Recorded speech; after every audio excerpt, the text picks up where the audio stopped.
zargarlikka kirib kelishim juda ajoyib bo'lgan.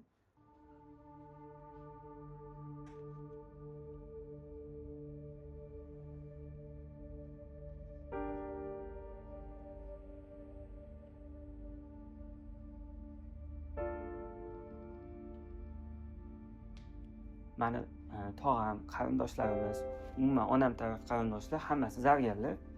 Ya'ni hammasi tog'amning shogirdlari.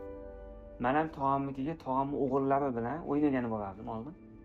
Unuqul shogirdlar oldiga chiqib ketib qolaverardi. Zargar bolalar oldiga chiqib ketib qolaverardi.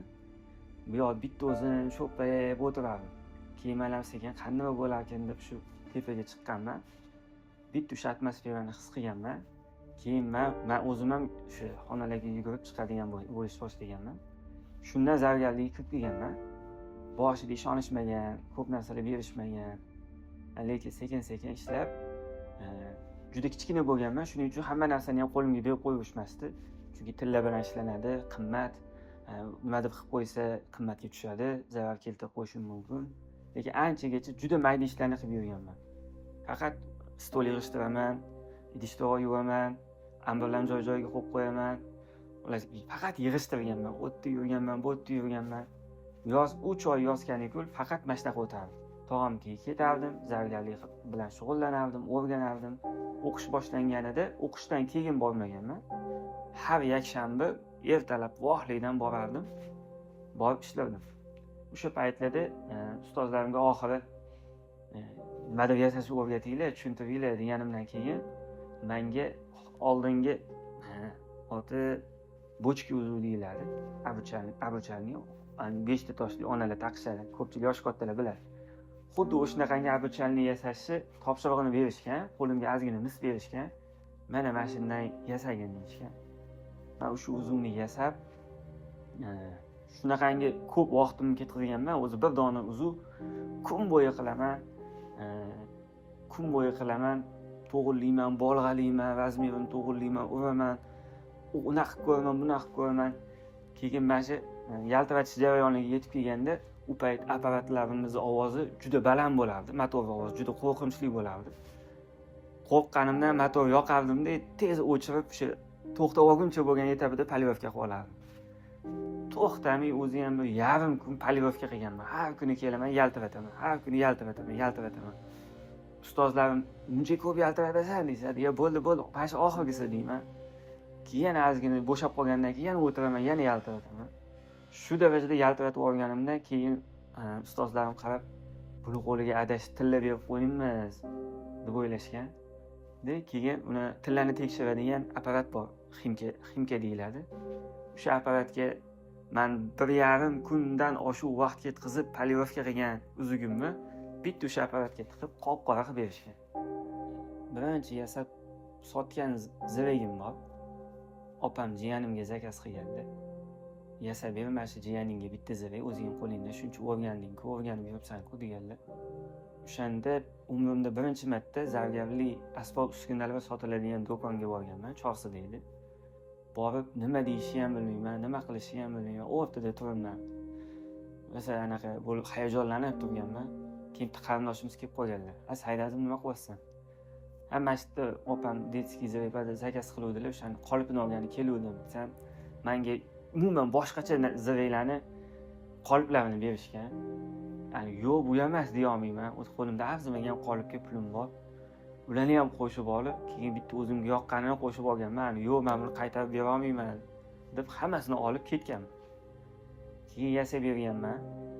Yaxshi chiqqan, chiroyli chiqqan, opam qizini qulog'iga taqib qo'ygan. O'shanda birinchi qilgan ishimga 5 yevro haq to'lagan.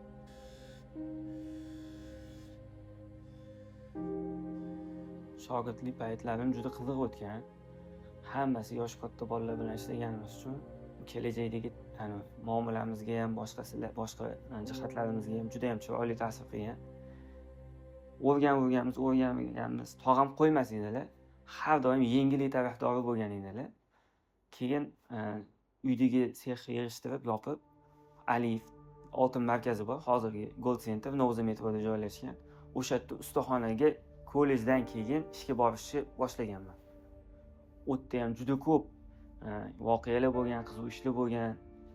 Shogirdlik paytlarimda tog'am shunaqa odatlari bor edi, kelgan mijozni hech qachon qaytarib olmas edilar. Har doim kim nima muammo bilan kelsa, o'shani 100% hal qilib berishga harakat qilardilar-da. Ayniqsa o'ris kampirlar kelib tursa, yuragim ushlab turardi. Hamma jinni sang'i narsalarni juda ham murakkab ko'chadan tosh topib olib, mashina chetiga gardish yasab, boshqacha kulon qilib bering yoki zirey qilib bering deb olib kelib berardi. Men nimaga xavfsiradim? Chunki ungacha bo'lgan zakatovka jarayonlarini man qilardim-da. Rosa qiynalardim. Shu o'ris kampirlar kelsa, derdim, yuragim ushlab ichkari kirib ketardim. Hozir nimadir bo'ladi derdim. Keyin tog'am Saidazim chaqirardilar. Keyin deb sekin chiqib, shularni lekin juda ham zo'r maktab bo'lgan. Hamma narsa qilib ko'rganmiz. Zanjir ham to'qiganmiz, blyuza ham yasaganmiz. Kerak bo'lsa uzuvlarga tosh ham chaqlardik. Hamma narsani 100% o'rgatganlar va naturalniy toshlar bilan qanaqa ishlash kerak, ularni qanaqa chaqlash kerak. Hammasini bitta-bitta etap o'rgatib ketganlar. Va qo'ldan kelgancha harakat qilganmiz. Keyin o'zi menda shunaqa shans bo'lgan. O'rtada Novza metroni yoniga most tushgan. Shu most tushganda oltin markaziga olib boradigan yo'llarning hammasi 1 kilometrdan yopilgan. Ya'ni ishsiz qolib ketganman.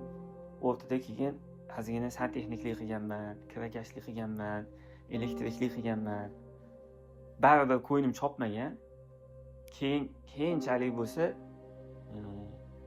keyin baribir bitta o'rtog'im bilib qolib, kollejda birga o'qiganman, Zargar kollejida o'qiganman. Sexga ishga chaqirgan. Ular bilan ishlaganman, o'zim отдельно ishlaganman. Keyin mana shu hozir ishlayotgan seximgacha yetib kelganman. Hozirda mana shu yerda ish faoliyatimni olib boryapman.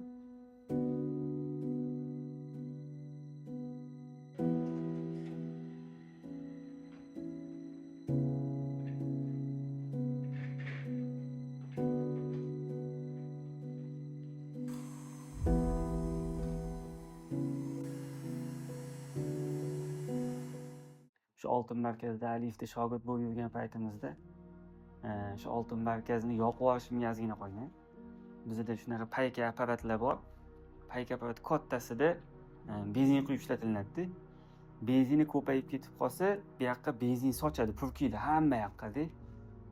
Shunaqa ishlatayotganimda benzin purkab, hamma yoqqa olov yonib ketganda.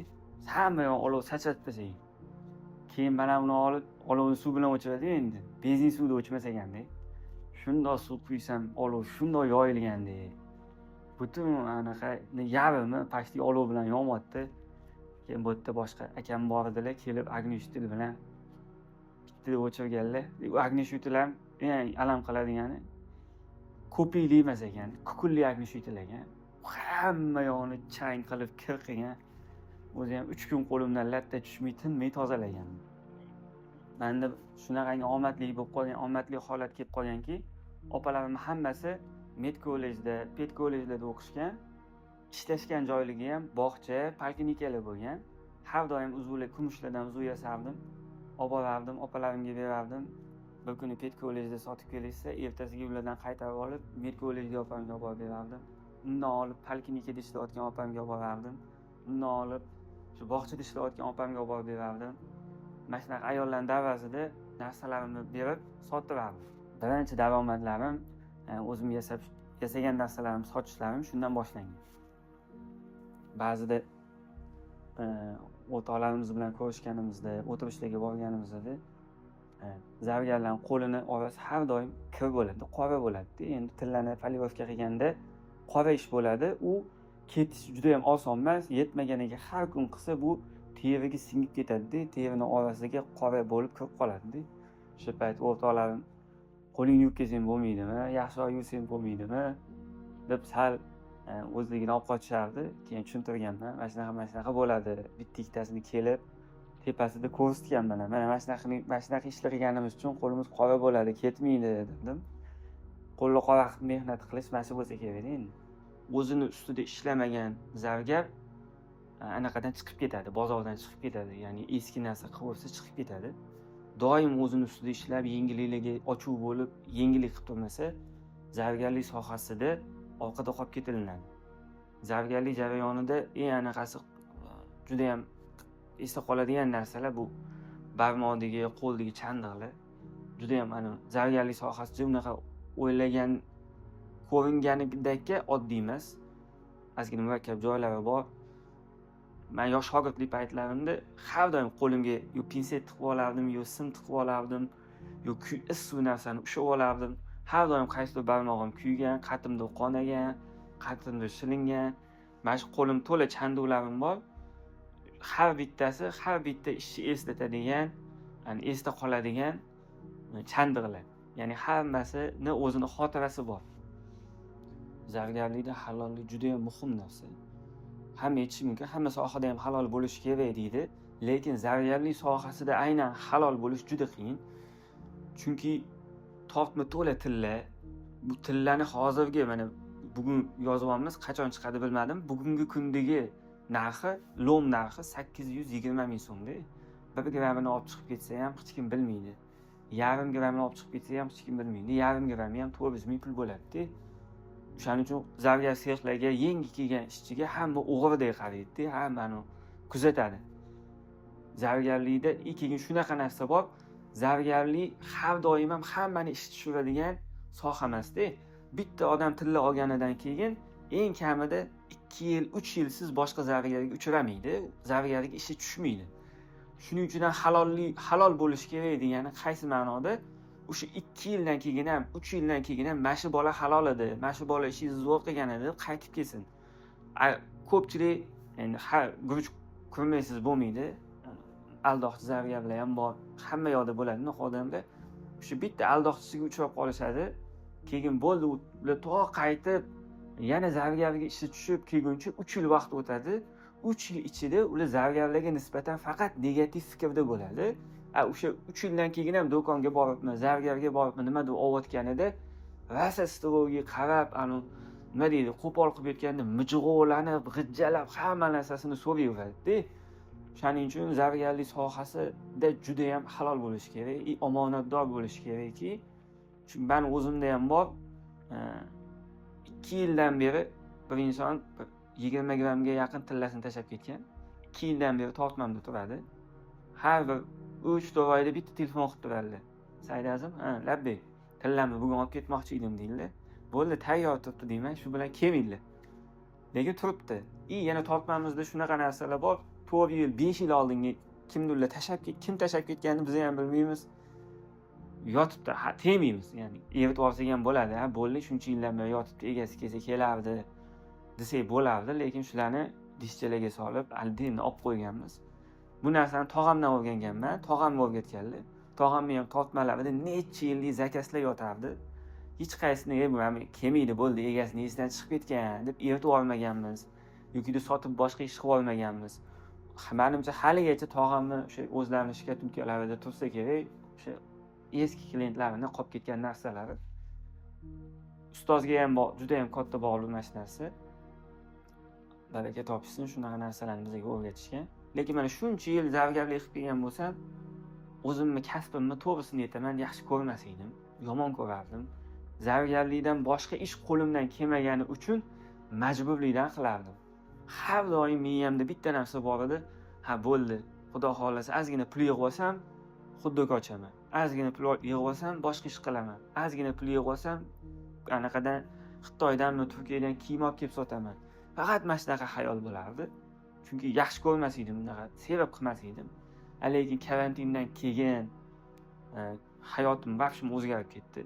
Chunki karantinda men dunyoda boshqa zargarlar ham borligini tushunib qoldim. To'g'risi ungacha hech o'ylab ko'rmagan ekanman. Turkiya derkanmiz, ishini ko'rib, voy derkanmiz, u qanaqa yasiydi bu. Buni orqasida qanaqa mehnati yotibdi, qiziqmas ekanmiz. Uchun ishlar qilamiz, lekin uni kitobida qanaqa qiladi, boshqa dunyodagi zargarlar qanaqa qilyapti degan narsasini bilmaganmiz. Instagramda shu dunyodagi zargarlarni yozib, Jeveliyev deb yozardim, Yuliyev deb yozardim. Qaysi tilda nima deb atalsa, shunaqa deb yozib, podpiska tashlab, hammasini kuzatishni boshlaganman. Shu kuzatuvlarim meni zargarlik sohasini sevib qolishimga sababchi bo'lgan. Menda keyin oldin ko'p hamma aytadi, yaxshi ko'rgan ishingni qil deydi. Menda mana bosqichni bosib o'tganimdan keyin yaxshi ko'rgan ishingni emas, qilayotgan ishingni sev degan tushuncha nima deydi filosofiya menda paydo bo'lgan. Mana shu narsani o'zimni oltin qoida qilib olganman. Nima ish qilsam ham, даже uyda nimadir lampochka kuyib qolganda lampochka alishtirishmi, uyda nimadir mayda-chuyda narsa buzilib qolsa to'g'rilashmi, nima bo'lsa ham har bitta ishni chiroyli qilishga, oddiy kerak bo'lsa tarvuz kesish bo'lsa ham, uyda qovun kesish bo'lsa ham hammasini chiroyli qilib, talinkalarga taxlab, razmerlarini bunda ko'rgan odamni bahri dili ochiladigan qilib qilishga harakat qilganman.